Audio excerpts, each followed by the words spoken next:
En cuanto a la estructura de la membrana neuronal, ya en la primera clase habíamos visto que la membrana neuronal justamente en la célula más representativa del sistema nervioso es la responsable de todo lo que corresponde a la propagación, integración, génesis y transmisión del impulso nervioso, ¿no?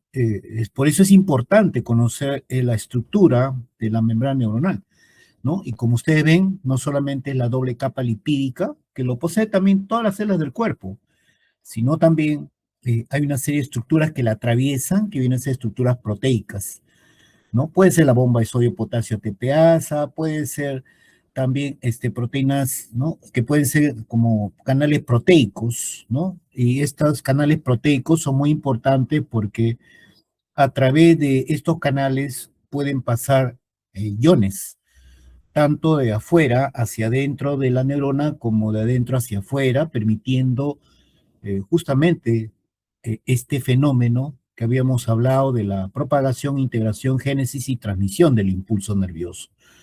Por eso es importante conocer, ¿no? Porque en una neurona hay miles y miles de canales iónicos, pero no son de una sola clase los canales iónicos. Hay canales iónicos, por ejemplo, que son específicos para el sodio, otros para el potasio, otros para el calcio, otros para el magnesio, ¿no? Y así para diferentes iones, ¿no? Y es muy importante porque en la medida que funcionen en una forma totalmente sincronizado todos estos canales para que se forme en el tiempo oportuno en impulso nervioso, vamos a tener los procesos cognitivos de todos nosotros, ¿no? Como la percepción, la atención, la memoria, las funciones ejecutivas, el pensamiento, el aprendizaje, etcétera, etcétera, ¿no? Es decir, los canales iónicos juegan un papel muy importante en lo que es, como les dije, todos los procesos de la propagación, integración, génesis y transmisión del impulso nervioso. Si uno de los canales iónicos no está afinado adecuadamente, entonces pueden producirse eventos tan desastrosos como, por ejemplo, la epilepsia, ¿no?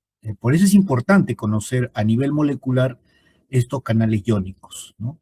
Entonces nosotros vemos pues que esta estructura es lo que llamamos modelo mosaico fluido.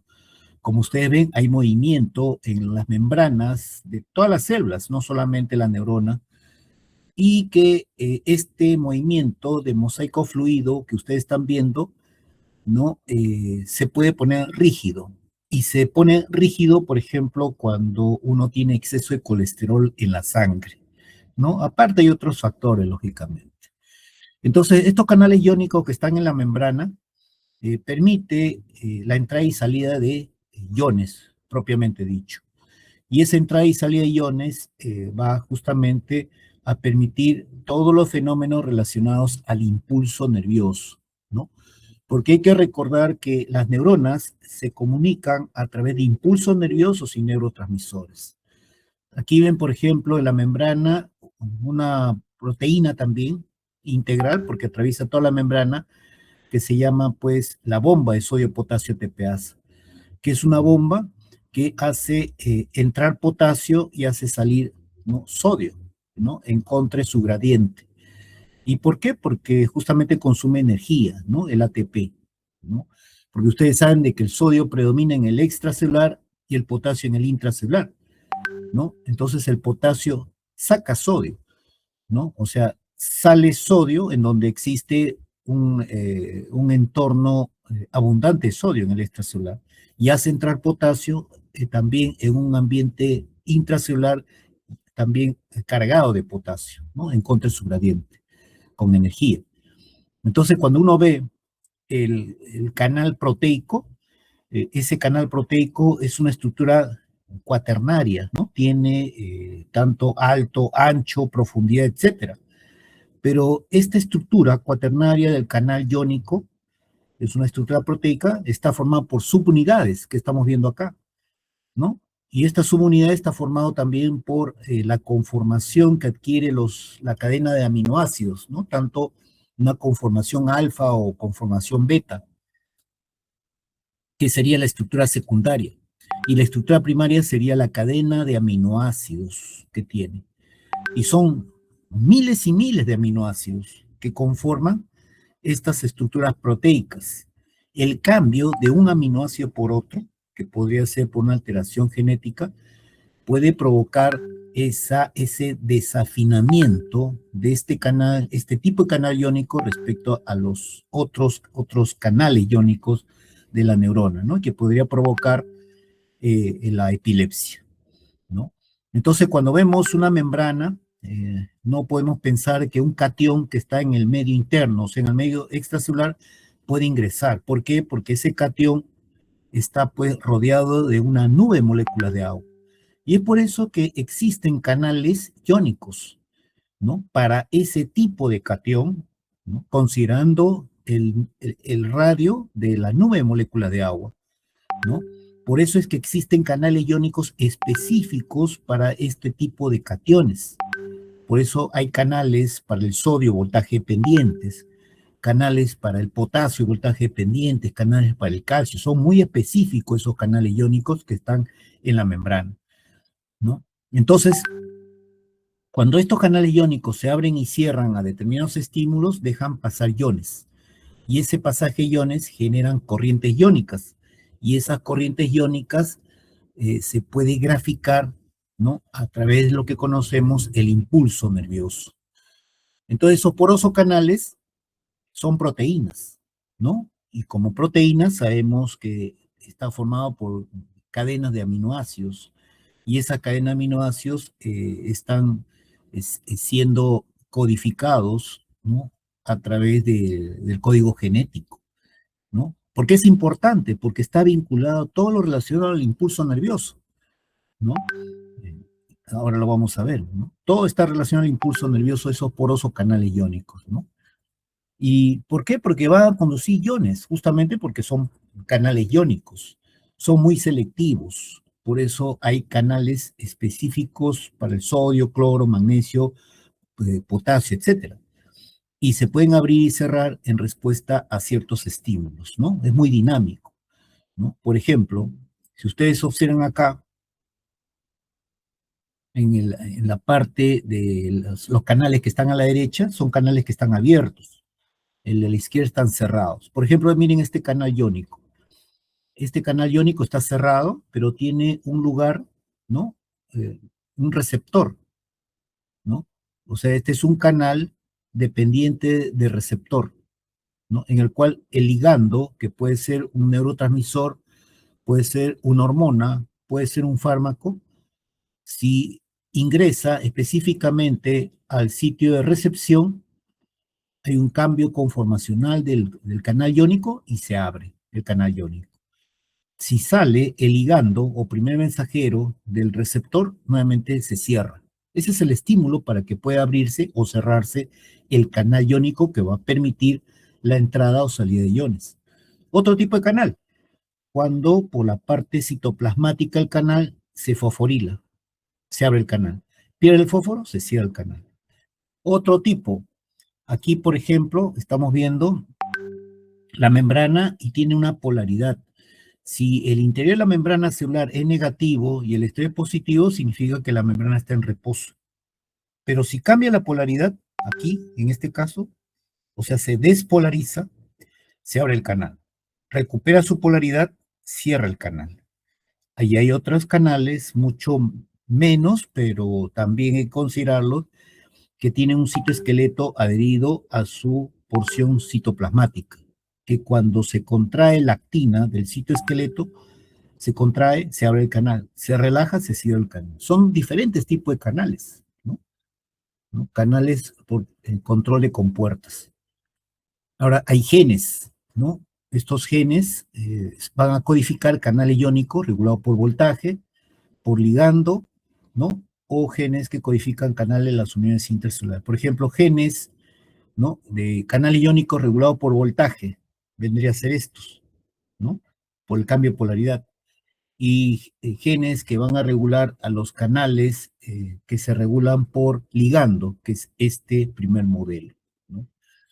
Bueno, ¿y cómo se expresan? ¿Cómo es que se expresan esos canales iónicos en la superficie o la membrana neuronal? Es a través de estímulos genéticos, a nivel genético. ¿Y cuál podría ser el estímulo? Puede ser un neurotransmisor que se une al receptor, activa proteínas G. La proteína G, ustedes saben que tiene pues tres porciones, alfa, beta, gamma, y el GDP, ¿no? Es reemplazado por el GTP, y cuando se produce la unión del GTP, la guanosin trifosfato, es la porción alfa conjuntamente con el guanosin trifosfato que se desprende del complejo y activa la adenilciclasa, que es un sistema enzimático que va a provocar la aparición de un segundo mensajero llamado AMP cíclico. Esto a su vez activa proteinquinasas que va a activar factores de transcripción. Estos factores de transcripción son las únicas sustancias que pueden atravesar la membrana nuclear para activar o inhibir determinados genes, ¿no? En este caso está activando unos genes y por el cual se produce una copia del gen a través del ARN mensajero. Este sale a través de los poros nucleares, se va al ribosoma para codificar la estructura de la cadena de aminoácidos, ¿no? Para formar ya las subunidades que van a formar los canales iónicos, ¿no? O sea, miren, todo es una serie de mecanismos que se produce en cada una de nuestras células, ¿no?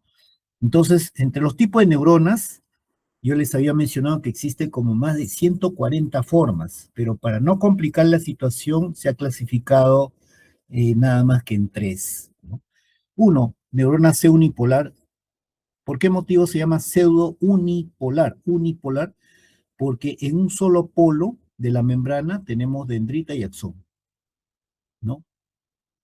Ahora, ¿por qué le llaman pseudo? Que es falso, porque realmente no es de solamente un polo, ¿no? Parece, visualmente, ante el microscopio óptico, parece que sea un solo polo, pero realmente tiene dos polos, sino que los dos polos están unidos, ¿no? Por eso se llama pseudo unipolar.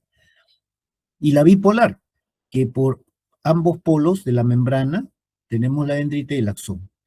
¿Cuál es su función? Ser neuronas sensoriales o también neuronas aferentes, ¿no? Nos vamos al otro extremo. En diferentes polos de la membrana neuronal tenemos dendrita y axón, por eso se llama multipolar. ¿Cuál es su función?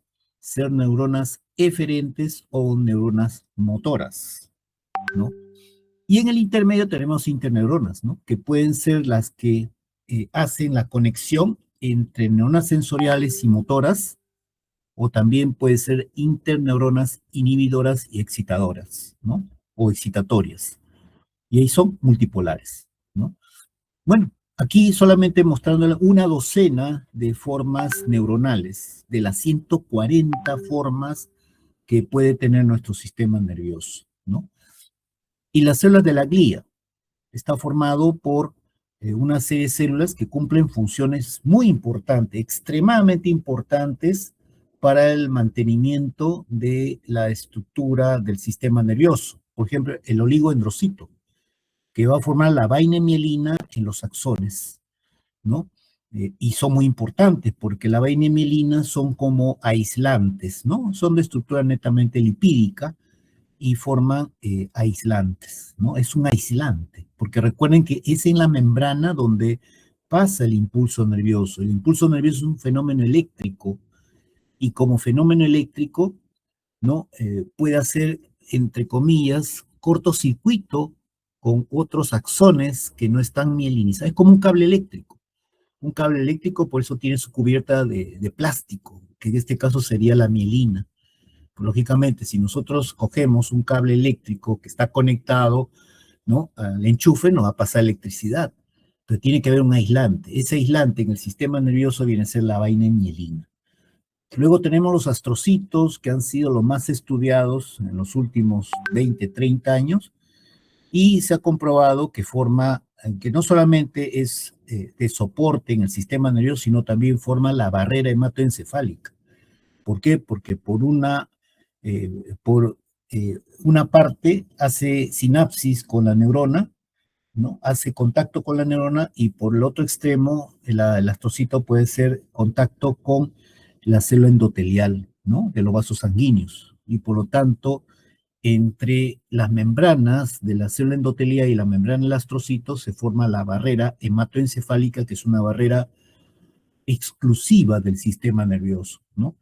O sea, todo lo que nosotros comemos, por ejemplo, pasa a la sangre, pero todo lo que está en la sangre no lo recepciona el sistema nervioso. Son sustancias muy específicas. O sea, es un gran filtro la barrera hematoencefálica, ¿no? Ahora, el astrocito también sintetiza y libera factores neurotróficos, que ya habíamos conversado, que son muy importantes los factores neurotróficos, sobre todo para la diferenciación de neuronas, para la promoción o de la supervivencia neuronal, promueve la supervivencia neuronal como también promueve la sinaptogénesis, ¿no? Son tres atributos que tiene los factores neurotróficos y habíamos conversado que la actividad intelectual y la actividad física estimula la producción de factores neurotróficos a través de los astrocitos. Y bueno, también recapta el potasio transmisores en la sinapsis. La microglía es la única célula del sistema nervioso que procede del mesodermo, porque las demás proceden del ectodermo. La microglía procede del mesodermo y es una célula inmune modificada. ¿Por qué? Porque van a actuar como barrenderos de los radicales libres. Recuerden ustedes que hasta el aire que respiramos en los pulmones se convierte en radicales libres y por eso tenemos sistemas de barrido de los radicales libres o el sistema de superóxido dismutasa, que es muy importante porque se ha visto que con el transcurrir del tiempo, a través de los alimentos, a través de la contaminación ambiental, a través de las radiaciones, por la disminución de la capa de ozono, nuestro cuerpo está generando radicales libres cada segundo de nuestra vida.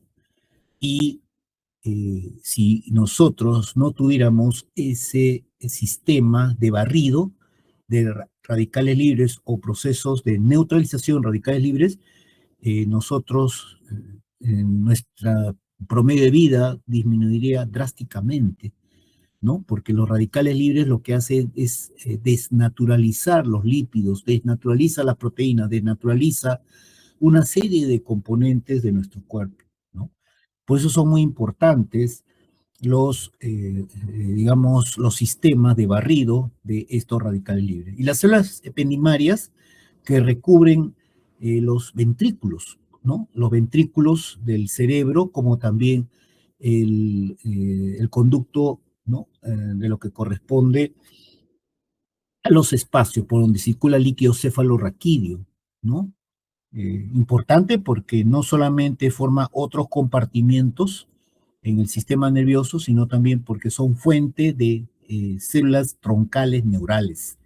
O sea, se ha visto que estas células ependimarias, bajo ciertas condiciones adecuadas, se puede convertir en neuroblastos, ¿no? Y por parte del sistema nervioso periférico tenemos la célula Schwann, ¿no? Que también recubre el axón del sistema nervioso periférico y también segrega factores neurotróficos. Y aquí tenemos la barrera hematoencefálica, ¿no? Que es justamente el proceso en el cual se acoplan tanto la membrana de la célula endotelial como, aquí está la célula endotelial, como la membrana de la célula del astrocito, ¿no?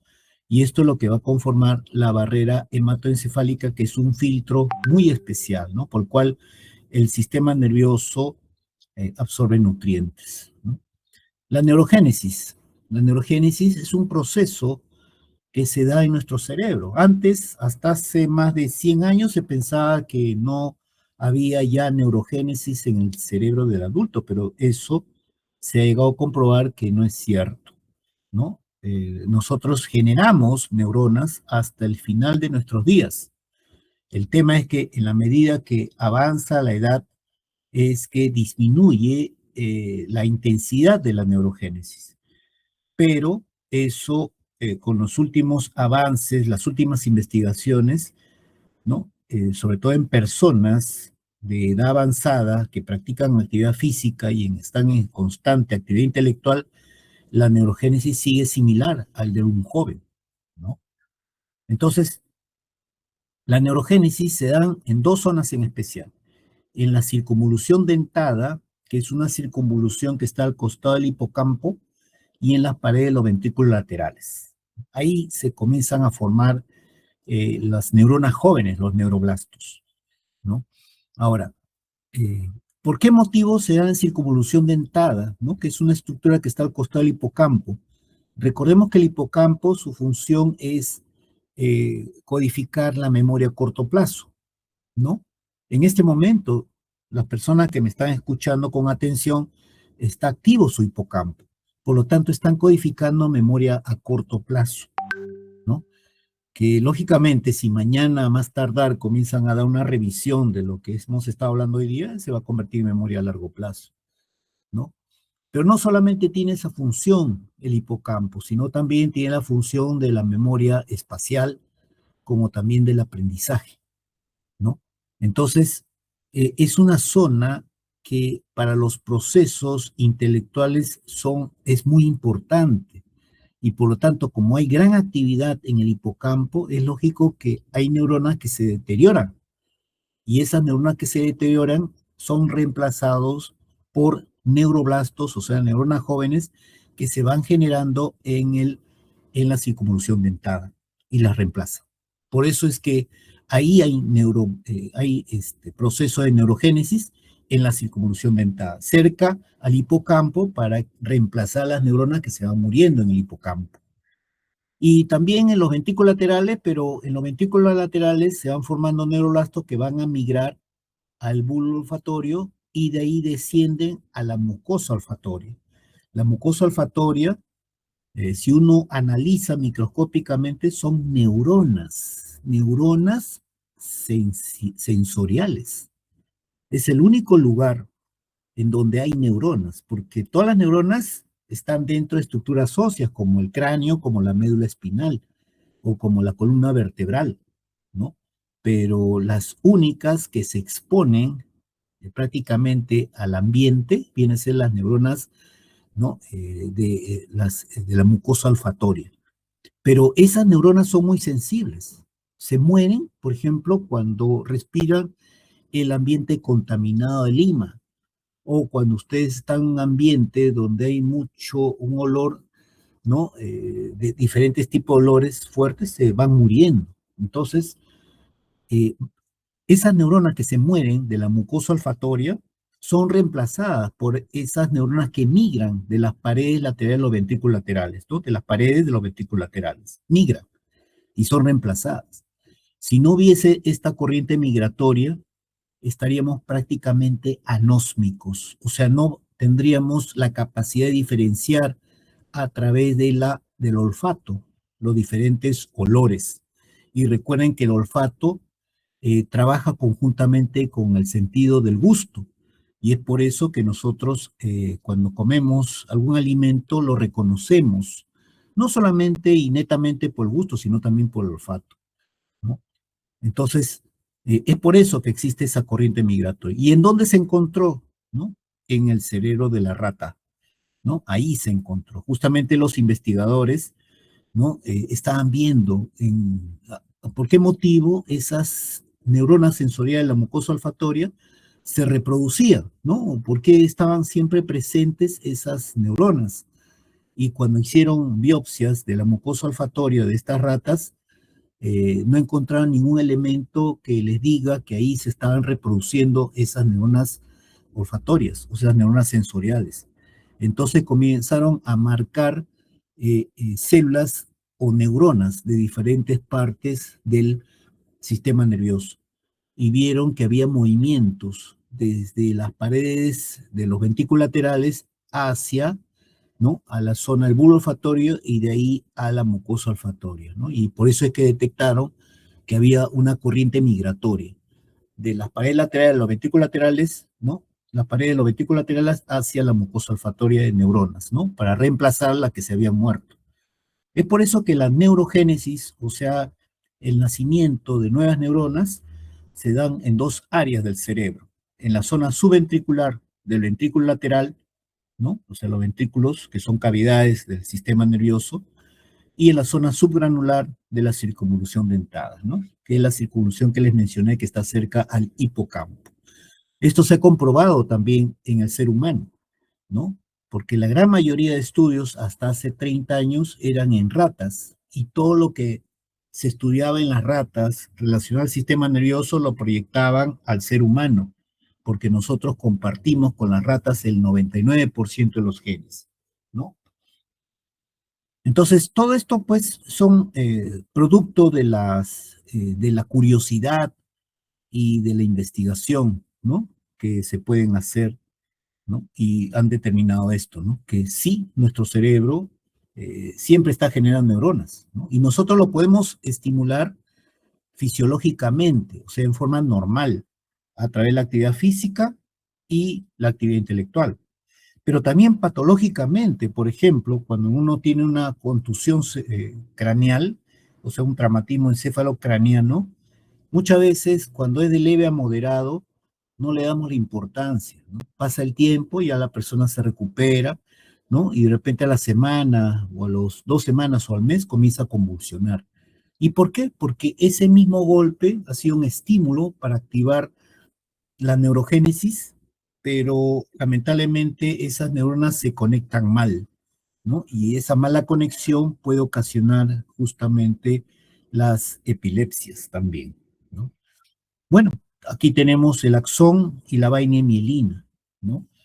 A través del oligoendrocito, si que hablamos del sistema nervioso central, pero si hablamos del sistema nervioso periférico, será la célula de Schwann.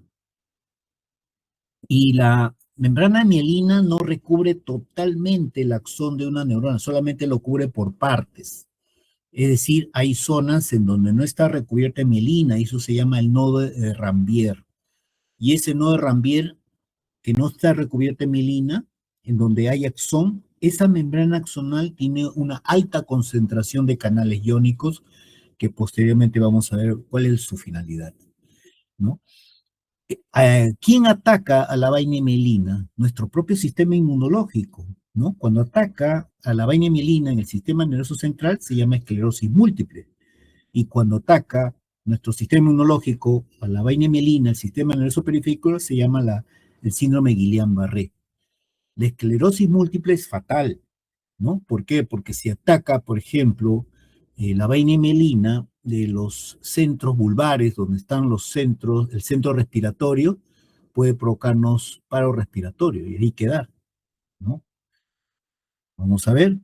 Entonces, aquí, la esclerosis múltiple, por ejemplo, ¿no? Se da mayormente en mujeres y como nuestro propio sistema inmunológico ataca la vaina mielina, el sistema nervioso central, pues tener problemas de equilibrio y motores, ¿no? Equilibrio porque alteró la vaina mielina del octavo par craneal, ¿no? O problemas motores porque altera la vaina mielina de los axones motores del sistema nervioso central. El trastorno del habla altera la vaina mielina en los axones del área de Broca, ¿no? Del hemisferio izquierdo, ¿no? O también espasticidad, ¿no? O de repente problema en la capacidad visual, fatiga, alteración sensitiva, disfunción sexual, o problemas de la vejiga o problemas intestinales. ¿Cuál es la frecuencia de los síntomas? Mayormente debutan, o mejor dicho, mayor número de pacientes, 92% tienen problemas de equilibrio y coordinación, 74% trastornos visuales, 68% trastorno del habla, etcétera, ¿no? El Guillain-Barré, en cambio, ataca la vaina mielina en el sistema nervioso periférico, ¿no? Como ustedes ven acá, ¿no? ¿Esto qué va a traer como consecuencia? Alteraciones en la sensibilidad, como también alteraciones en el área motora. Es decir, la persona va perdiendo sensibilidad y también va perdiendo fuerza. Pero el Guillain-Barré puede llegar a un extremo también de alterar la vaina mielina del nervio frénico, ¿no? Que se encarga de la contracción del músculo diafragma, ¿no? Entonces, esa persona que ya tiene problema de insuficiencia respiratoria por alteración de la vaina mielina, el nervio frénico, ¿no? Necesariamente tiene que entrar a una unidad de cuidados intensivos y estar con respiración artificial hasta que cese el ataque del sistema inmunológico al sistema nervioso, a la vaina mielina, al sistema nervioso periférico, ¿no? Entonces, el Guillain-Barré muchas veces se puede desencadenar, ¿no? Porque tenemos estas enfermedades, ¿no? Es lo que más se ha visto, ¿no? Cuando una persona padece de Zika, ¿no? Que es un proceso viral, a influenza, ¿ya? Supongo que ya estarán vacunados contra la influenza, chicos, chicas.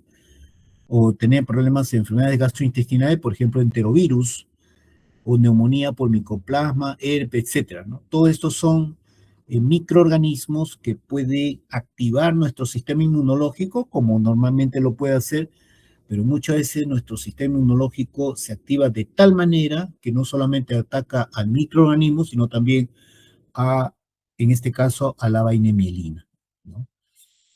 En la rata siempre se ha estudiado mucho más en cuanto a su sistema nervioso, ¿no? Y se sabe pues que la rata tiene un promedio de vida aproximadamente, si es rata silvestre, por decir así, de alcantarilla, 2 años, pero si vive en un laboratorio puede vivir hasta 3 años, ¿no? Entonces, estas ratas, como tienen un periodo de corto vida, comparando con el ser humano, lógicamente la mielización en ellas comienza una semana después del nacimiento. En cambio, nosotros, los seres humanos, comenzamos a partir de la segunda semana perdón, el segundo trimestre del embarazo. Y miren, ¿cuándo termina la mielización? A los 20 años recién. Por eso es que nuestro sistema nervioso no está maduro si no llegamos hasta los 20 años de edad, ¿no?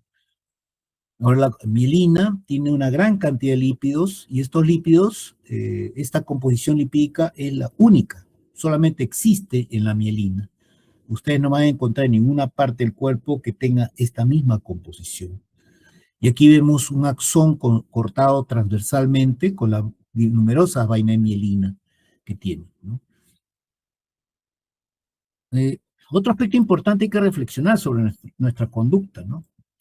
Por decir, cuando ustedes leen a Mahatma Gandhi, ¿no? Tenía razón al decir, cuida tu pensamiento porque se convertirá en tus palabras. Tus palabras cuídalas porque se convertirán en tus actos. Cuida tus actos porque se convertirán en tus hábitos.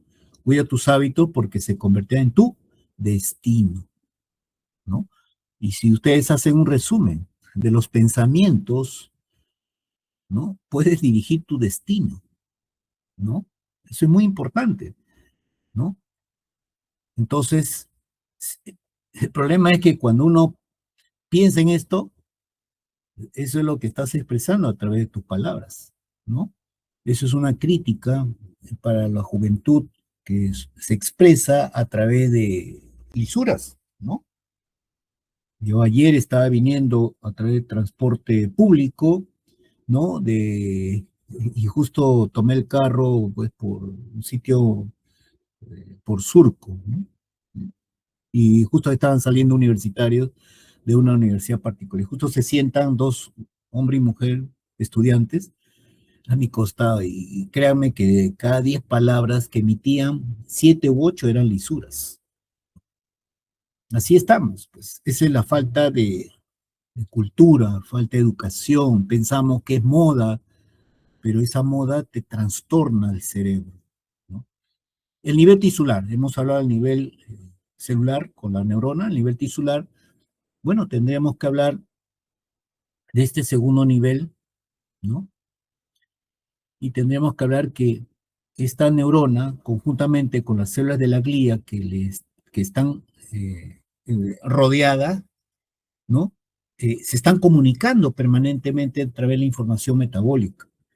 Esta información metabólica que se da justamente en los espacios en blanco, que son, como ustedes ven, muy estrechos, pero siempre hay esa comunicación entre la neurona, la glía, o entre la glía y neurona, entre la propia glía también, ¿no? Es muy importante la comunicación, porque si no se comunica, ¿no? Se pierde esa comunicación, esa célula comienza a degenerarse y esa degeneración, ¿no? Puede ocasionar el cáncer, justamente, ¿no? Cuando se pierde esa comunicación entre las células, ¿no? Bueno, en cuanto a las células, Cada una de nuestras células, no solamente el sistema nervioso, tiene una autorregulación. Cada una de nuestras células se autorregula. Es decir, cada célula de nuestro cuerpo tiene sustancias, ¿no?, que van a actuar sobre la misma célula, porque hay receptores para esa sustancia, para autorregularse. La relación paracrina es cuando una célula regula a otra que está cerca a ella, ¿no? En este caso, por ejemplo, la sinapsis, que vamos a ver a través del neurotransmisor. Pero también puede haber una regulación endocrina que lo hace a través de los vasos sanguíneos a distancia, ¿no? Entonces, cuando hablamos de hormonas, por ejemplo, ¿no?, que también es parte de lo que es la información metabólica, la hipófisis hasta hace 20 años se considera la reina de las hormonas, ¿no? Porque tenía hormonas que regulaban el funcionamiento de la tiroides, la corteza suprarrenal o las gónadas, pero se vio que no era así, porque era regulado por factores hipotalámicos, perdón, factores, sí, hipotalámicos, ¿no? Hay factores hipotalámicos liberadores, como también factores hipotalámicos inhibidores, ¿no?, que van a regular el funcionamiento de la hipófisis, ¿no? Es a través de los factores hipotalámicos. O sea, y ustedes saben que el hipotálamo es parte del diencéfalo, del sistema nervioso, ¿no?, conjuntamente con el tálamo, el epitálamo, ¿no? Y bueno, esas sustancias que son parte de la información metabólica, ¿no?, a las hormonas hipofisiales me refiero, ¿no?, van a regular nuestras glándulas endocrinas, y las glándulas endocrinas van a elaborar hormonas. Y estas hormonas, cuando pasan su nivel adecuado, ¿no?, de estímulo, ese exceso va a estimular receptores tanto de la hipófisis como también del hipotálamo, como también de la corteza del cerebro, para que ya no se produzcan más hormonas, ¿no? Es un mecanismo de retroalimentación negativo. Y no solamente el sistema nervioso controla este tipo de información metabólica que son a través de las hormonas, sino también controla nuestro sistema inmunológico, ¿no? A través de esta cadena, que es la cadena simpática, ¿no?, del sistema nervioso autónomo, ¿no? Y controla el sistema inmunológico, ¿no? No es que lo controla estrictamente, sino lo puede hacer estimular o inhibir, ¿no? Entonces, por eso es que cuando una persona practica actividad física, y si hablamos cuál de los componentes del sistema nervioso autónomo está activo, nosotros siempre decimos el simpático. Y aquí está justamente la cadena simpática, ¿no?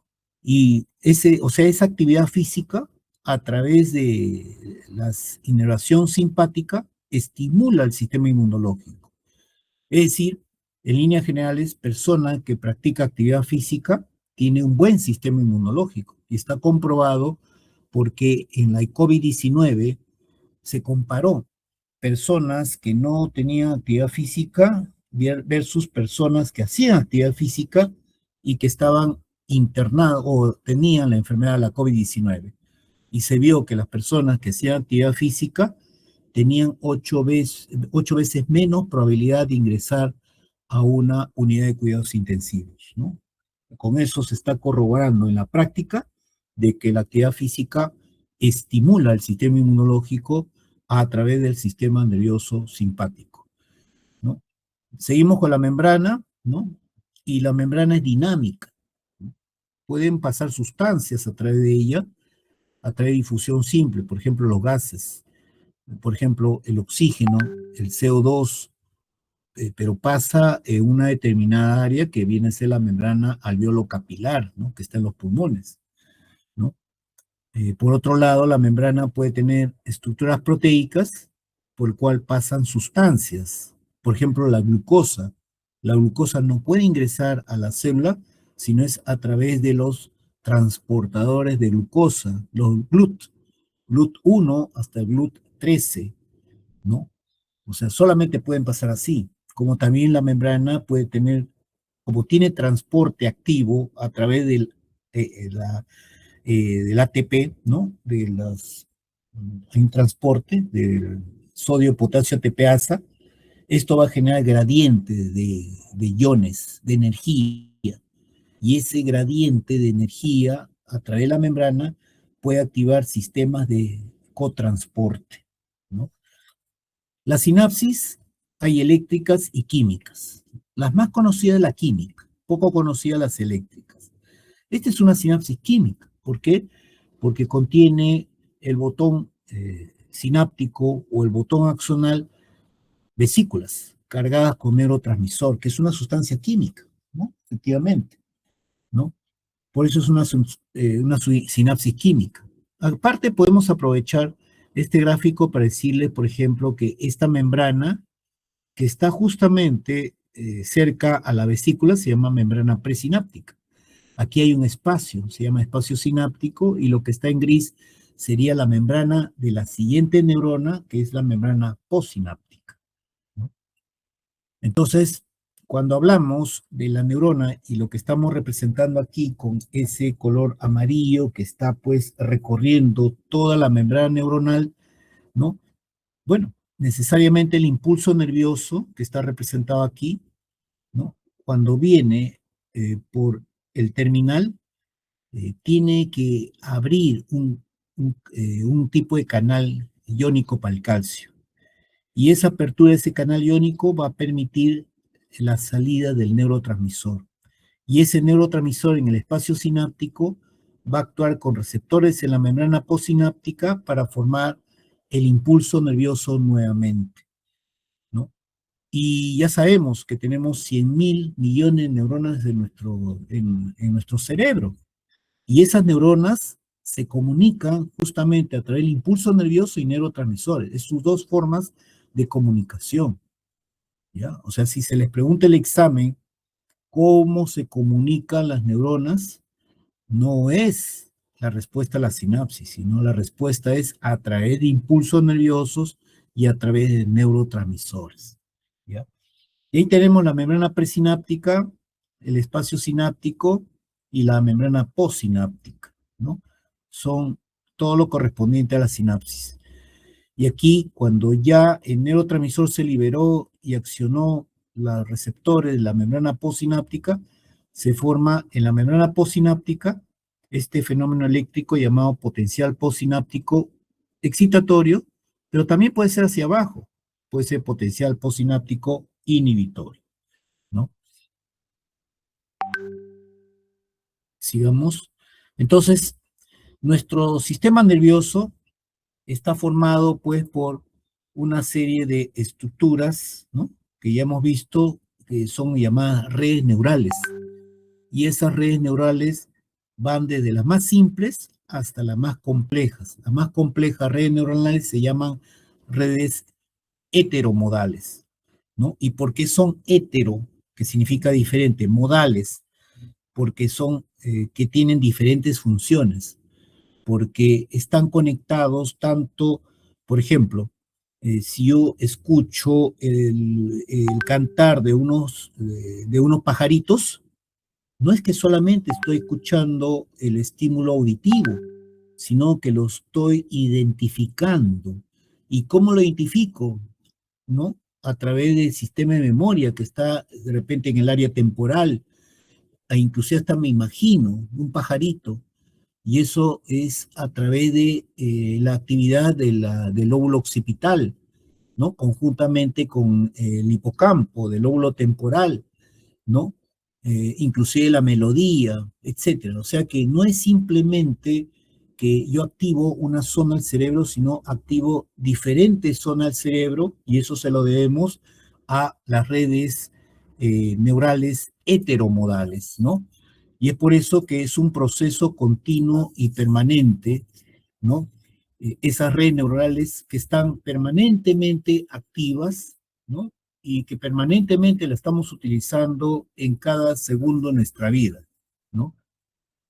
Y es por eso que las neuronas, ya les mencioné, pueden tener entre 2 hasta 150.000 sinapsis que están recubriendo todo el soma, como también las dendritas, ¿no? Aquí vemos una sinapsis eléctrica o iónica, ¿no? Como ustedes ven, aquí no hay vesículas, Hay sinapsis, sí, pero no hay vesículas. Y si no hay vesículas, a ver cómo es. Lo que pasa es que en esa sinapsis, de la sinapsis iónica o eléctrica, están los canales iónicos que están adosados frente a frente, ¿no? De las membranas, membrana pre-posináptica, y los canales iónicos están adosados frente a frente. Y aquí vemos la gran diferencia, ¿no? Aquí está la sinapsis eléctrica, el cual ven ustedes la sinapsis y el adosamiento frente a frente de los canales iónicos. Y por los canales iónicos van a pasar iones, pues de arriba hacia abajo, de abajo hacia arriba. Por lo tanto, el impulso nervioso puede ser de arriba hacia abajo o de abajo hacia arriba. A diferencia de la sinapsis química, en el cual hay vesículas cargadas con neurotransmisor y la liberación va a ser en un solo sentido del neurotransmisor. Y es por eso que el impulso nervioso será desde arriba hacia abajo, ¿no?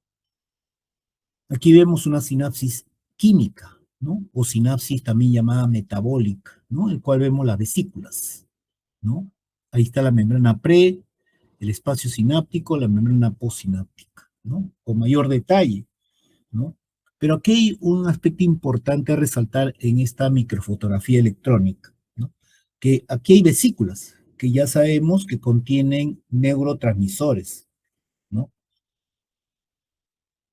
Aquí contienen neurotransmisores. Pero hay unas vesículas más grandes. Ya no se llama vesículas, se llaman gránulos. Y tienen un núcleo denso, ¿no? Y este núcleo denso es neuropéptidos. Ahora, ¿de dónde vinieron estos? ¿No? Como neuropéptidos, si ustedes diferencian lo que son péptidos de proteínas, los péptidos se caracterizan por el número de aminoácidos, son menos de 100 aminoácidos, ¿no? En cambio, las proteínas de 100 a más aminoácidos. ¿Y quién sintetiza las proteínas? Los ribosomas. Por lo tanto, este neuropéptido debe venir desde el soma neuronal. ¿Y cómo llegó al terminal? A través del transporte anterógrado, ¿no? En el cual ahí participa la proteína quinesina, ¿no? ¿Por qué son importantes? Porque los neuropéptidos son neuromoduladores. O sea, si el impulso nervioso se encarga de generar la forma de un potencial postsináptico, ¿no? El neuromodulador o lo incrementa la amplitud o disminuye la amplitud, ¿no? Entonces, los neuropéptidos llegan desde el soma, ¿no? A partir de la síntesis o el trabajo de los ribosomas, ¿no? Ahí está, por ejemplo, ¿no? Una microfotografía electrónica. Y ahí está la membrana pre, espacio y membrana post. Y miren, estos impulsos nerviosos generados en la membrana postsináptica se lo debemos a los neurotransmisores clásicos. Pero cuando se libera el neuropéptido, se puede incrementar la amplitud, ¿no? Del potencial postsináptico, o también inhibir también, ¿no? Tanto excitatorio como también inhibitorio. Por eso los neuropéptidos son neuromoduladores de los potenciales postsinápticos, ¿no? Y bueno, los neurotransmisores son de varias clases, ¿no? Aquí, por ejemplo, los neurotransmisores clásicos son 10, ¿no? Comenzando de la acetilcolina, ¿no? Luego viene dopamina, serotonina, etcétera, son 10. Pero los neuropéptidos se clasifican en familias y cada familia puede tener entre 2 hasta 5 neuropéptidos diferentes, ¿no? Los canales para esos neurotransmisores, ¿no? Los receptores para los neurotransmisores, perdón. Hay receptores directos e indirectos, ¿no? ¿Cuál es la diferencia? Es la velocidad con que se produce el estímulo. Vamos al gráfico. Por ejemplo, este es un canal receptor, ¿no? O sea, viene el neurotransmisor, que viene a ser lo que se llama aquí ligando o transmisor. Se une al receptor, inmediatamente se abre el canal. Ese es un receptor directo.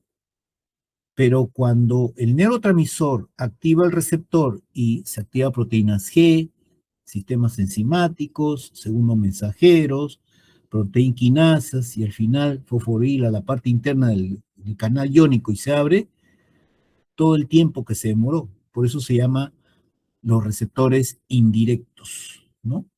¿Ya? o metabotrópicos también se llaman, ¿no?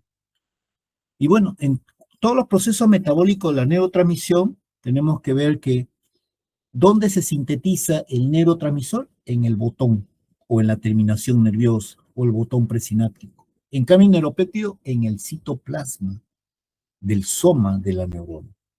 ¿Cómo se almacena? El neurotransmisor en vesículas, en cambio el neuropéptido en gránulos, como hemos visto. ¿Cómo se libera? Se libera a través de la activación de una serie de proteínas, ¿no? Por ejemplo, las sinapsinas para movilizar la vesícula, el acoplamiento a través de esta proteína sinaptotamina, sinaptobrevina, y la fusión, la sinaptofisina, que vamos a ver en unos momentos. Pero ¿de dónde vienen estas proteínas? Si no vienen de los alimentos, ¿no? Por eso es muy importante la alimentación. Y luego tenemos la ligación transmisor-receptor, ¿no? En el cual el neurotransmisor, cuando se libera, actúa con su receptor, pero no puede estar permanentemente activando su receptor. Tiene que limitarse la acción. Y esto se hace de diferentes maneras, como vamos a ver, ¿no? Por ejemplo, tenemos aquí un video en el cual se ve el sistema nervioso de una persona, las redes neurales que ustedes están viendo acá, y un terminal nervioso en el cual ven la vesícula con neurotransmisor, ¿no?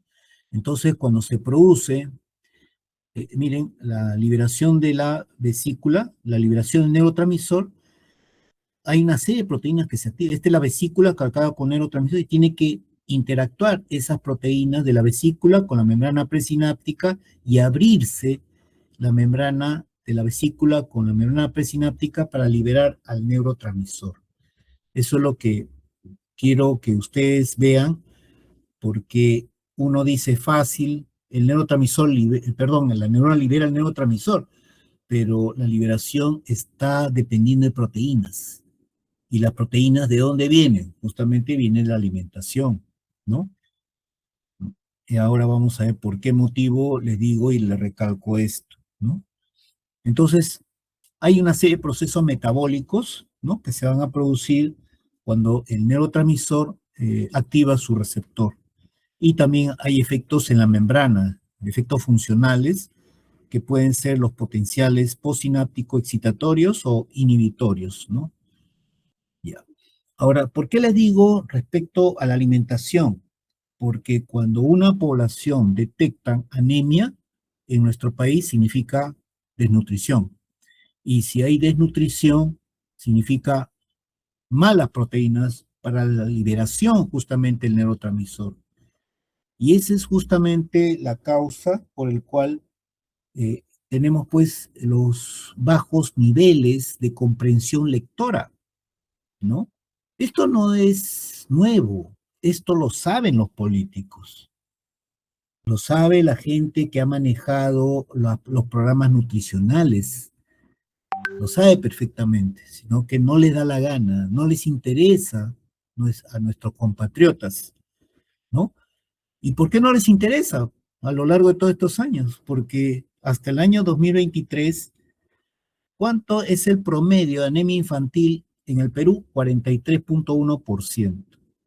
Es decir, de cada 10 peruanos menores de 3 años, ¿ah?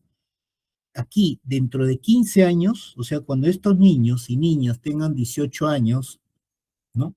Salgan del colegio para postular, de cada 10, 4 o 5 no van a alcanzar un nivel de educación superior. ¿Cómo van a alcanzar, pues, si no tienen la capacidad de comprender un texto? Si tienen dificultad, ¿no?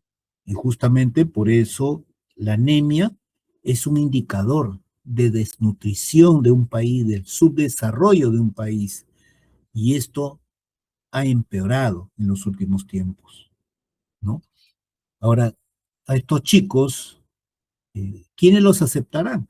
¿No? Porque todo padre quiere que sus hijos sean universitarios, sean profesionales. Yo pienso que por eso están creando más universidades chicha en el cual no les exige intelectualmente.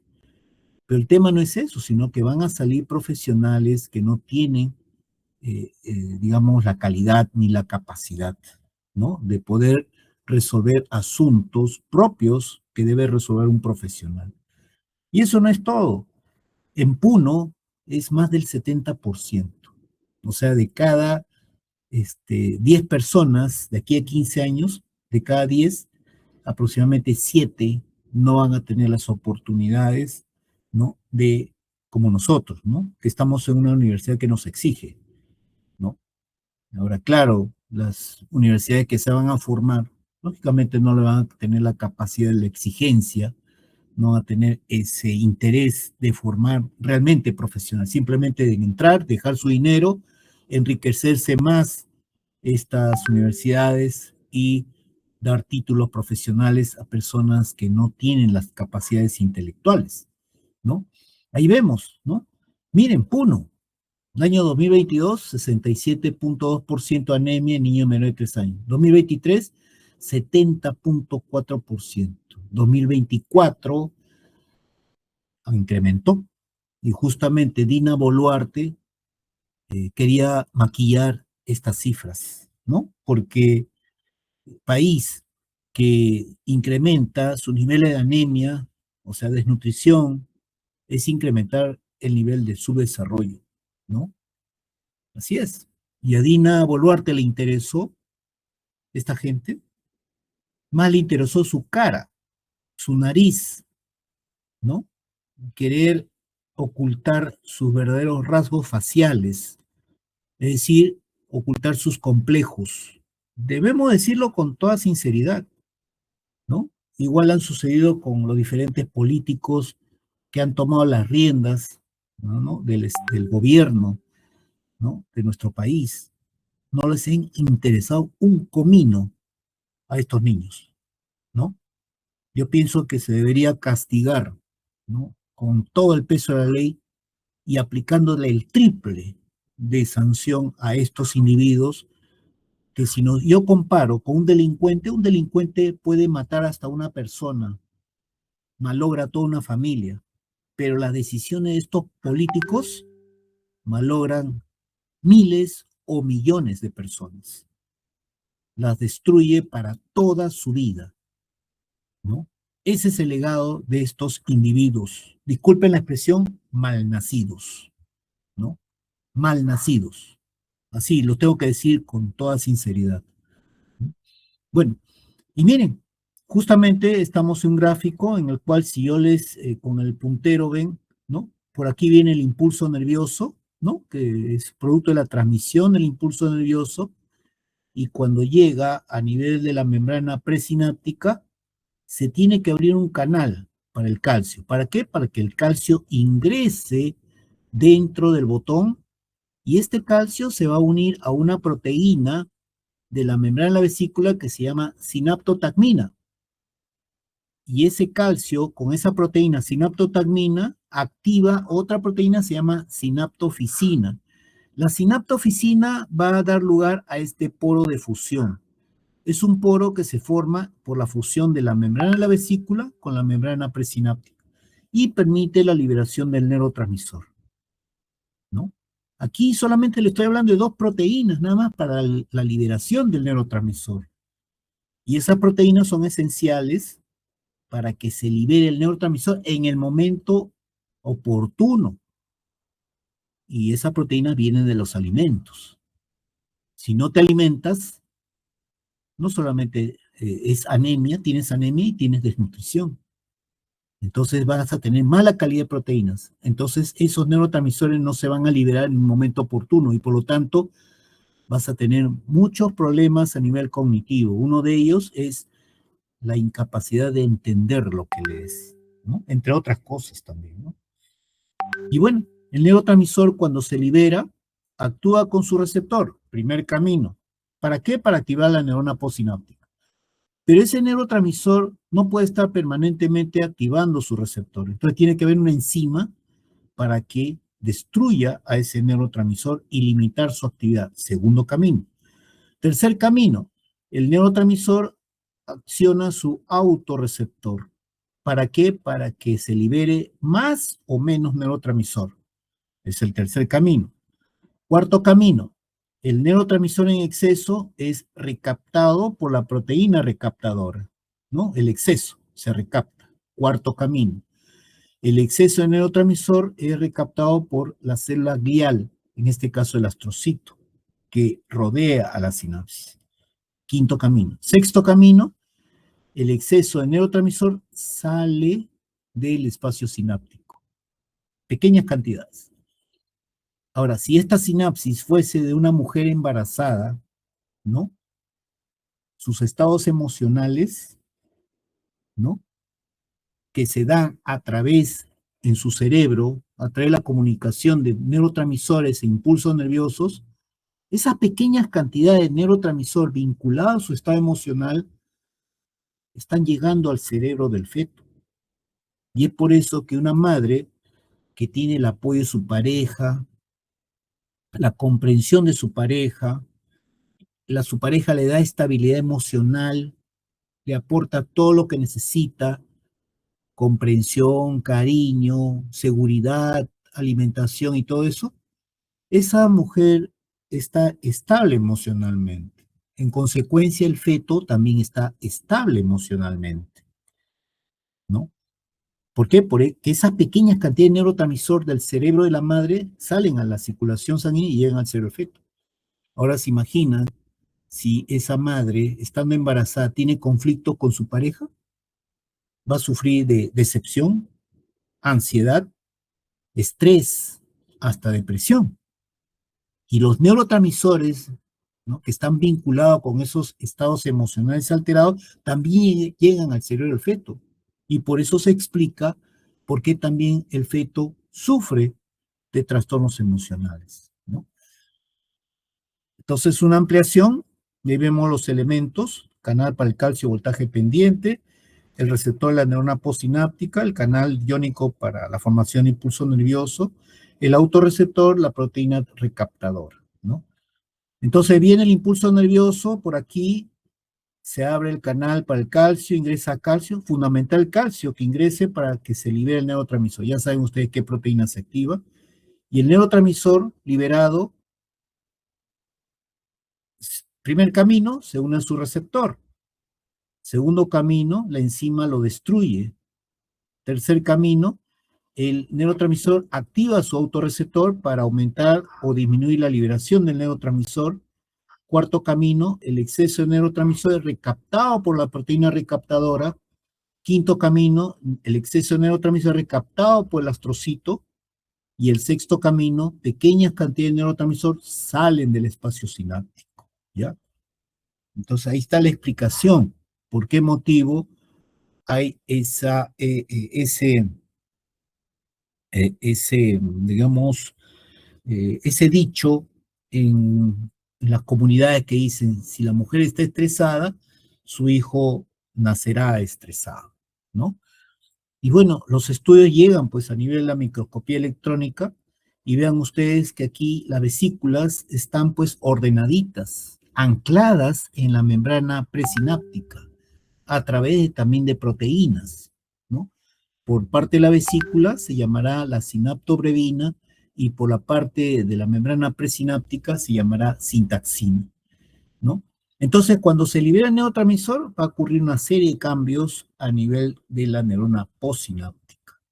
Y bueno, hablaremos un poco de los neurotransmisores, ¿no?, vinculados a la acetilcolina. Por ejemplo, viene la acetil-CoA, que viene el ciclo de Krebs, más la colina forma la acetilcolina, más la enzima acetilcolinesterasa, colintransferasa, perdón, se convierte en acetilcolina. Aquí la acetilcolina se incorpora a las vesículas y esa vesícula, lógicamente cargadas con acetilcolina, se ordenan en la membrana presináptica, ¿no?, ya preparadas para liberar el neurotransmisor. Entonces viene el impulso nervioso, el canal de calcio se abre, entra calcio, se une el calcio a la proteína de la membrana de la vesícula, se libera el neurotransmisor, acetilcolina, actúa con su receptor muscarínico nicotínico, pero el neurotransmisor, la acetilcolina, es destruido por la acetilcolintransferasa, la acetilcolinesterasa, perdón.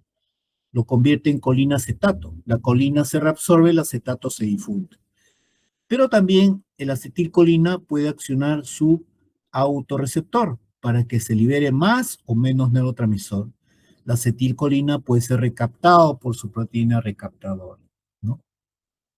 Y aquí están las redes neurales del acetil, las neuronas colinérgicas que sintetizan y liberan acetilcolina. Está en toda la corteza cerebral, ¿no? Y los somas se encuentran particularmente en el tronco encefálico o en la parte del prosencéfalo, ¿no? Y están muy vinculadas, por ejemplo, como son redes que se conectan con todo el cerebro, constituyen justamente parte de las redes heteromodales. Y son las que se pierden cuando tenemos Alzheimer. Aquí tenemos receptor nicotínico, ¿no? El receptor nicotínico, que es uno de los receptores para la acetilcolina, está compuesta por 5 subunidades. 2 alfa, una beta, una gamma y una delta. Y justo en las 2 subunidades alfa está el sitio de recepción para la acetilcolina. Entonces, cuando vienen 2 moléculas de acetilcolina y se unen a sus receptores de las subunidades alfa, se abre este canal. ¿Para qué? Para que ingrese sodio. Ojo, este canal no ingresa la acetilcolina. El que ingresa por este canal viene a ser el ion, sodio. Dopamina, viene la tirosina. Y ustedes saben que la tirosina hay en diferentes alimentos, ¿no? A través de la tirosina hidroxilasa se convierte en dopa. A través de la dopa de carboxilasa en dopamina. La dopamina se incorpora a la vesícula. Igual sigue los mismos mecanismos. Viene el impulso nervioso, entra calcio, se une a las proteínas sinaptotagmina con sinaptofisina, se libera el neurotransmisor, se une a sus receptores o se une a su autorreceptor, etc., ¿no? Y su enzima viene a ser la monoaminoxidasa mitocondrial. Y ahí están las vías dopaminérgicas, ¿no? Que justamente los somas se encuentran en el tronco encefálico, ¿no? Pero miren sus conexiones, en especial en el lóbulo frontal, ¿no? Donde está el cerebro moral, justamente. Y hay diferentes vías dopaminérgicas. Hay una vía, por ejemplo, que se llama la vía dopaminérgica mesolímbica y mesolímbico cortical, ¿no? Que tiene que ver con el circuito de recompensa. Y este circuito de recompensa se refuerza demasiado, mucho, cuando uno ingiere sustancias adictivas, ¿no? De tipo cocaína, tipo anfetaminas, tipo éxtasis o las drogas que actualmente están apareciendo. Pero es más, esa vía de recompensa también se ha visto que está activo en las personas obesas, ¿no? Y parece que también se activa en las personas que tienen ludopatía. Y no me creo que yo no me voy a equivocar, que aquí en 2 años, 3 años, posiblemente estemos hablando de ese reforzamiento del circuito de recompensa por el uso del celular y en especial de esa, digamos, el TikTok, ¿no? Que nos seduce. ¿Por qué? Porque al cerebro le gustan el movimiento, los colores, las formas, y en especial el corto tiempo del mensaje, ¿no? Todo esto está estudiado por psicólogos, por neurocientíficos, y esto lo saben las personas que han creado este tipo de, o sea, el TikTok, ¿no? Saben. Y es por eso que tú puedes pasar fácilmente 1 hora, 2 horas. Y he escuchado que pasan chicos 5 horas frente al TikTok, ¿no? Y por eso le digo, yo pienso que aquí en un par de años, ¿no? Posiblemente ya estemos hablando de adictos a este tipo de red social. Mucho cuidado, no caigan en eso, ¿no? La noradrenalina, mira, también viene la tirosina, ¿no? Y todo esto lo hemos visto hasta acá. Y hay un sistema enzimático adicional que es la dopamina beta hidroxilasa que lo convierte en norepinefrina. Igual, actúa con sus receptores, autorreceptor, recaptación, etcétera, su monoaminoxidasa como sistema enzimático, como también la catecolometiltransferasa, ¿no? Entonces, aquí están las redes neurales de la norepinefrina, ¿no? Están más vinculados con el estado de vigilia. Sobre todo hay una estructura que se llama el locus ceruleus, que está en el tronco encefálico y que está activo, ¿no? A través del llamado sistema reticular ascendente, ¿no? Activador, ¿no? Y que se conecta con diferentes áreas del cerebro para estar sobre todo en estado de vigilia, ¿no? Ahí están las redes o las vías noradrenérgicas y miren, todo está en relación a la atención, ¿no?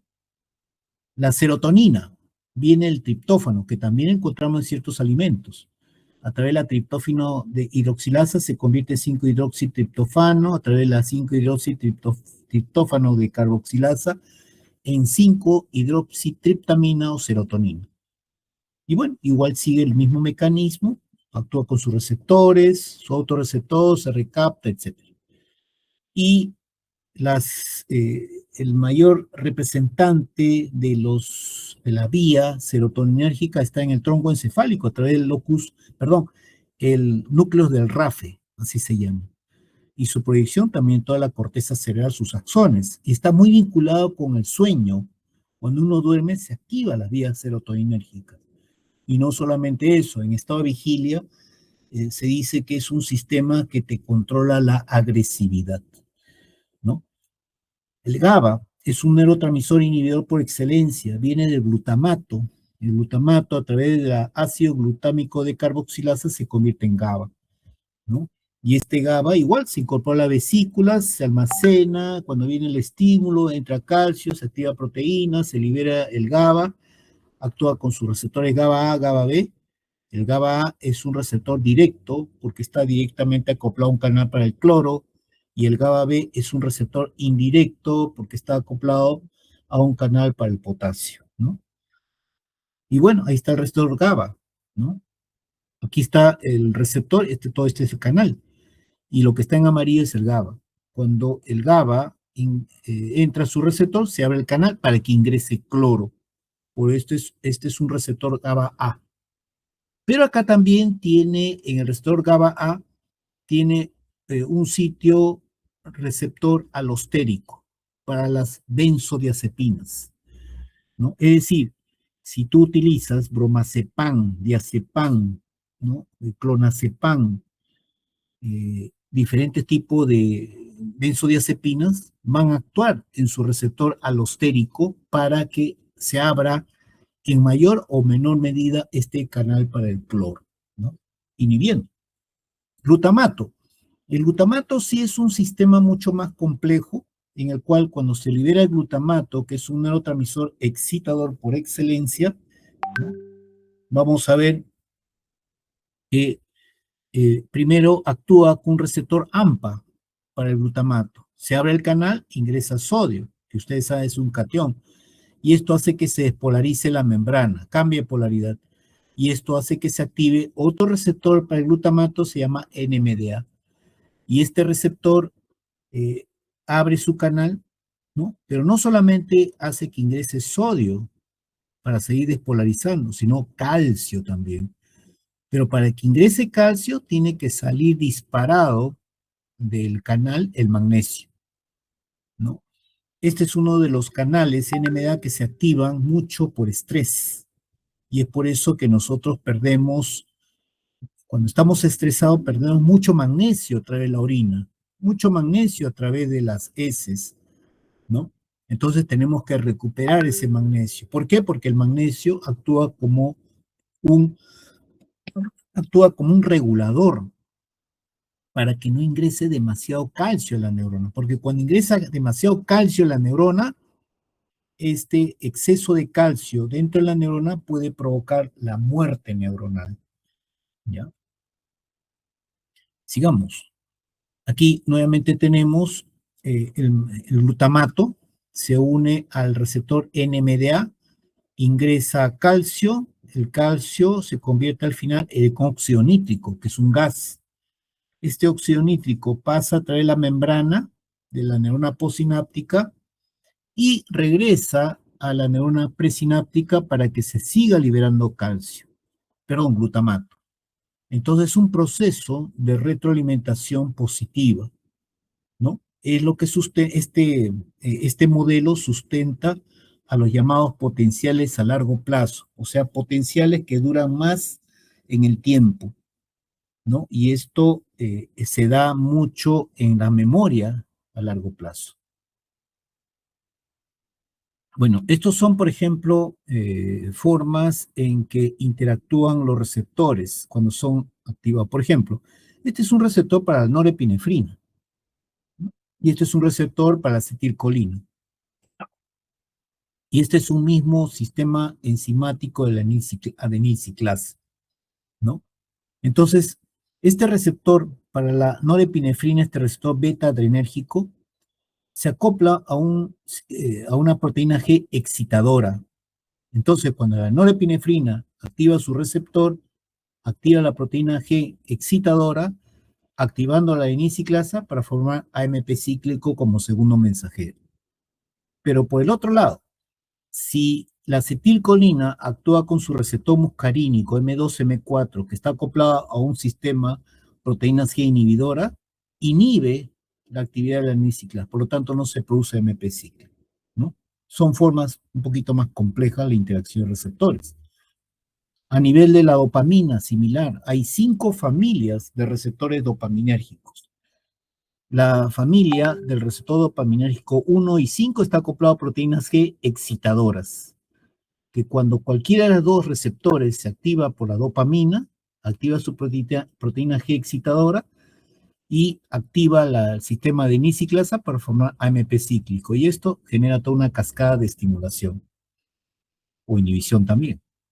En cambio, cuando la dopamina activa a receptores de la familia D2, D3, D4, que están acoplados a proteínas G inhibidoras, inhibe la adenilciclasa para que no se forme AMP cíclico, ¿no?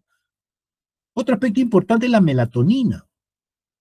La melatonina está muy vinculada al sueño, ¿no? Pero la melatonina se forma en la glándula pineal, ¿no? Que es parte también del diencéfalo, ¿no? Y esta glándula pineal se vale de la serotonina para formar melatonina, ¿no?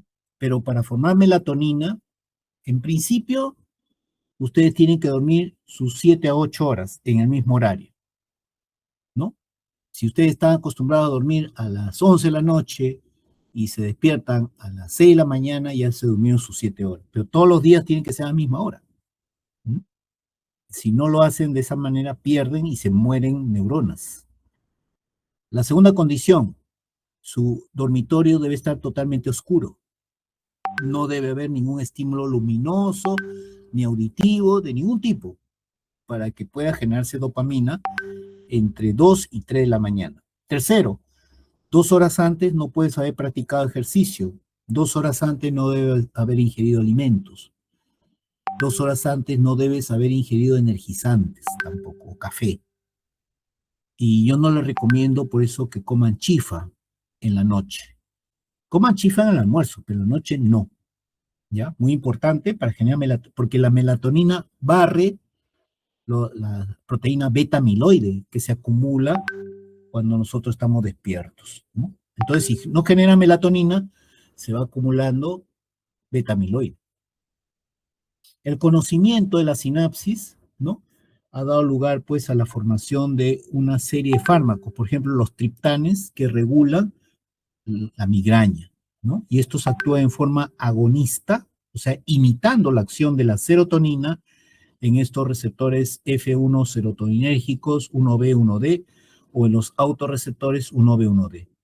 O los nuevos ansiolíticos que están apareciendo actúan también como agonista.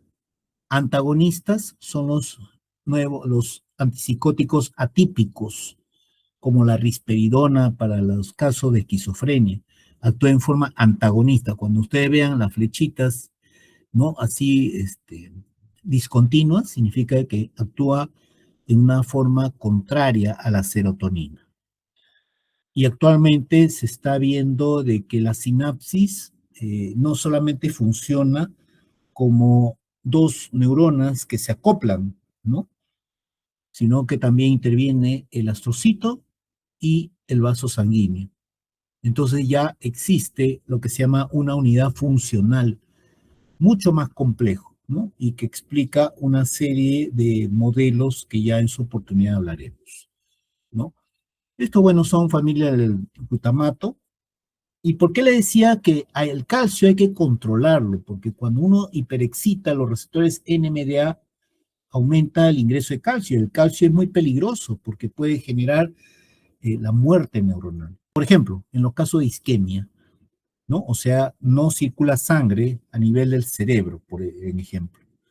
Si no hay sangre en el cerebro, en ciertas áreas cerebrales, no hay glucosa ni oxígeno. Por lo tanto, hay disminución del aporte de energía. Y si no hay aporte de energía, hay una despolarización masiva a las neuronas. Es como manotazo de ahogado. Las neuronas ven que no le llega aporte nutricional y oxígeno, entonces comienzan a lanzar mecanismos de alarma a través de una serie de respuestas a nivel genético. Entonces se despolarizan masivamente las células, las neuronas, ¿no?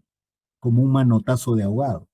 Esto hace que se libere mucha cantidad de glutamato, esto hace que se activen sus receptores NMDA y AMPA, y sobre todo el NMDA cuando se hiperactiva, aumenta los niveles de calcio dentro de la neurona y esto provoca muerte neuronal. Y aquí está la familia de los neuropéptidos, ¿no? Reflexionar nuestra conducta, ¿no? Esto debería ser pues el principio de todo nuestro pueblo, ¿no? No seas mentiroso, no seas ladrón, no seas ocioso, ¿no? Pero lamentablemente esto no se cumple, ¿no? Y nosotros, bueno, yo viajé el año pasado a Europa y cuando fui a Alemania vi una característica importante, no sé si ustedes notan esa característica cuando viajen, sus monumentos son enormes. Entonces yo pensé, esos monumentos han sido construidos pues en 1600, 1500. Entonces estas civilizaciones siempre han pensado en grande, sobre todo para el futuro de sus naciones. Y si yo comparo con la época incaica, y ustedes van al Sacsayhuamán, ¿no? Vean ustedes las grandes construcciones en piedra, ellos también pensaban en el futuro, ¿no? Pero eso nos destruyeron los españoles, lamentablemente. Y bueno, las redes neurales ya les he mencionado que son, actualmente es un concepto muy importante, ¿no? Porque es a través de las redes neurales que se explican el funcionamiento de nuestro sistema nervioso, ¿no? Como procesos cognitivos, ¿no? Percepción, atención, memoria, procesos de decisión, pensamiento, razonamiento, etcétera, etcétera, ¿no? Y bueno, vamos a tocar por último la actividad neuronal, ¿no? De esta clase, para ver cómo es que se produce ese impulso nervioso, ¿no? Y es a través de esta técnica, a través de micropipetas de vidrio, huecas por dentro, ¿no? Pero que son que de menos del grosor de un cabello, esas pipetas que están, aquí está la pipeta, la neurona, y aquí hay líquido que se puede pasar y hacer lo que se llama la técnica, el patch clamp, ¿no? Patch, parche, clamp, fijación. Fijación de una zona de la membrana neuronal para poder estudiar canales, receptores, etcétera, ¿no? Entonces, a través de la técnica de patch clamp, nosotros estimulamos la membrana de la neurona de menos a más y podemos obtener potenciales de acción. Y bueno, para hablar de los potenciales de acción, primero tengo que hablar de potencial de membrana, ¿no? Que es negativo por dentro, positivo por fuera, que tiene todas las células vivas. Pero hay dos tipos de células, excitables y no excitables. Las no excitables es aquella que tiene su potencial de membrana y por más que la estimule no cambia su potencial de membrana. Siempre negativo por dentro, positivo por fuera. En cambio, las células excitables tienen potencial de membrana y también potencial de acción. ¿Cuáles son las células excitables? La neurona, la fibra muscular y las células glandulares.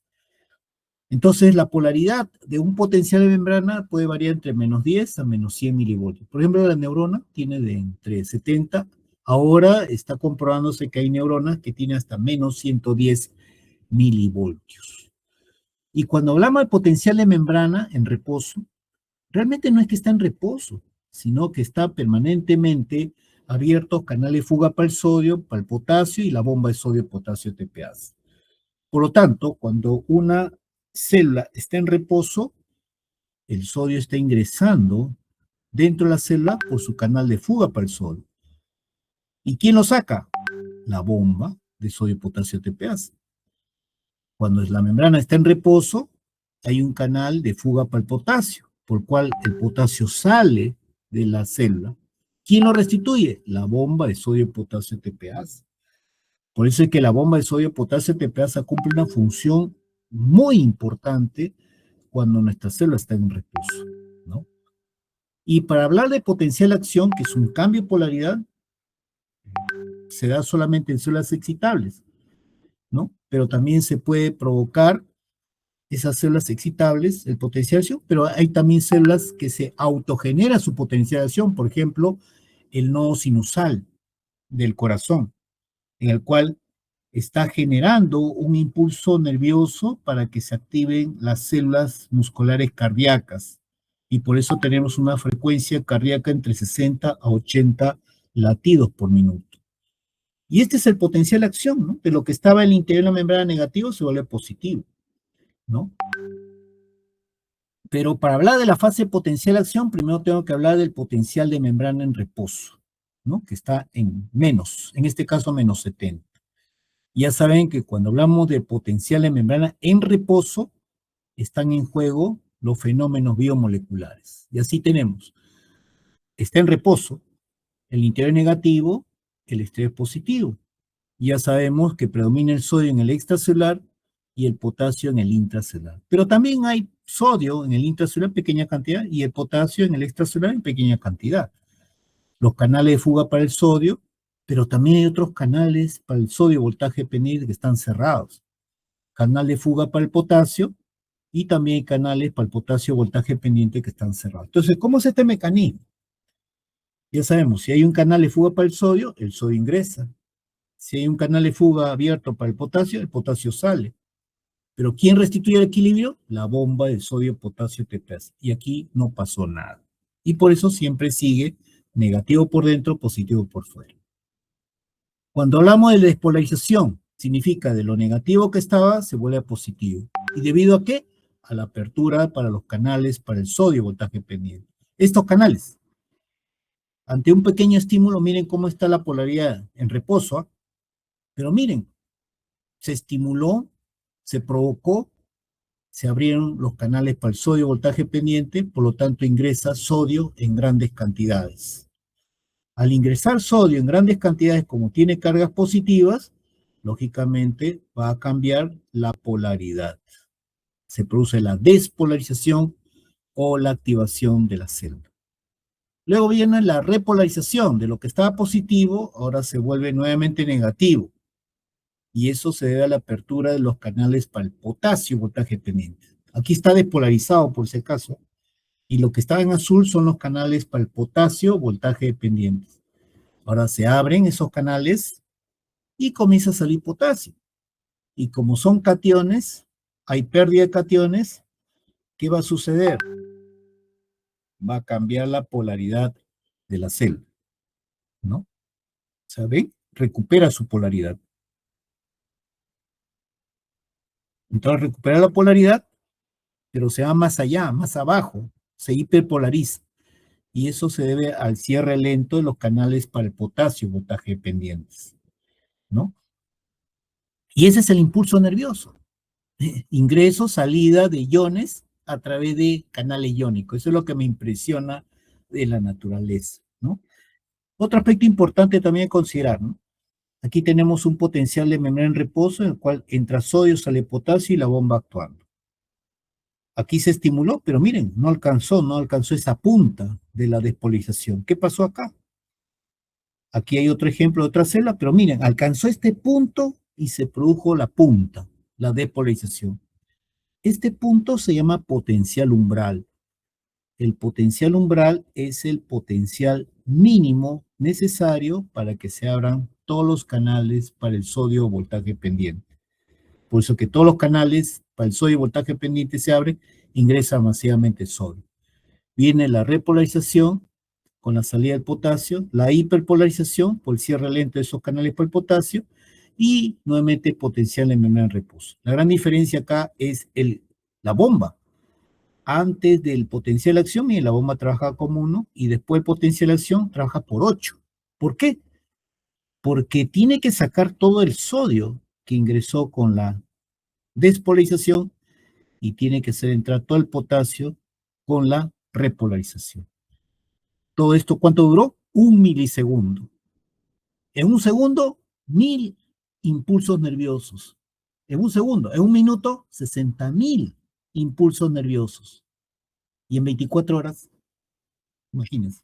Por eso es que las neuronas se mueren, pues, ¿no? Y todo esto se da en la membrana neuronal, ¿no? Y ahí está la interacción, por ejemplo, en cuanto a las polaridades, el reposo en el interior negativo, positivo, cuando se activa la despolarización, ¿no? Cambia la polaridad, y cuando se inhibe la neurona, se pone más negativo el interior.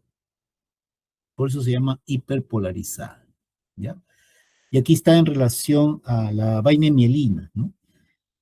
Si se aumenta el diámetro de la fibra nerviosa, o sea, por el grosor de la vaina mielina mayor, también aumenta la velocidad del impulso nervioso. Y es por eso que tenemos fibras sensoriales clasificadas en letras, ¿no? Y fibras motoras en números romanos. Y ustedes ven que las fibras sensoriales, por ejemplo, las A alfa, la velocidad es de 60 a 120 metros por segundo el impulso nervioso, mientras que la A delta es 60 a 30. ¿Esto qué significa? Que las fibras sensoriales A alfa son más mielinizadas que las A delta. La fibra C dice que son amielínicas. Yo no creo eso. Debe tener 1 o 2 capitas de mielina. Pero miren, la velocidad del impulso nervioso es bien lenta. Las fibras motoras también se clasifican y esta fibra motora tipo 1 tiene mayor velocidad que la tipo 4, ¿no? Y por lo tanto la fibra tipo 1 tiene pues un mayor grosor de vainas de mielina. Y todo esto se integra, pues todos estos procesos se integran a nivel funcional, a nivel psíquico consciente, ¿no? Y con eso vamos a ver si se ve el video, ¿no? Y vamos a entender cómo es la activación de estas redes heteromodales que interconectan diferentes áreas cerebrales para los procesos cognitivos, ¿no? Y ustedes han visto esta película quizás, ¿no?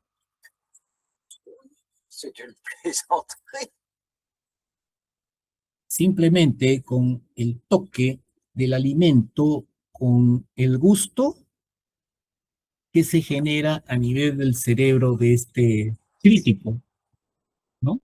Va hacia su memoria pasada, su memoria remota, en el cual se acuerda, ¿no? De su mamá, ¿no? Que le preparaba ese plato que tanto le gustaba, ¿no?